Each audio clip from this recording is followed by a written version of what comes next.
গঙ্গার একটি ডানদিকের উপনদীর নাম কি?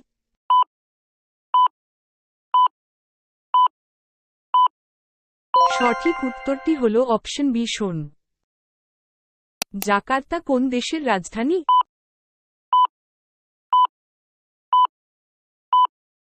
সঠিক উত্তরটি হল অপশন বি ইন্দোনেশিয়া। কোন দেশের জাতীয় পতাকায় সেই দেশের মানচিত্র দেখা যায়?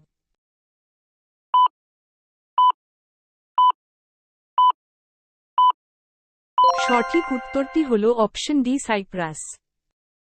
কত সালে অশোক কলিঙ্গ আক্রমণ করেন?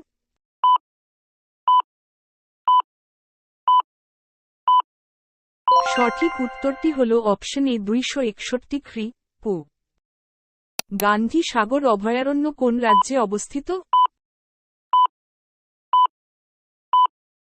সঠিক উত্তরটি হল অপশন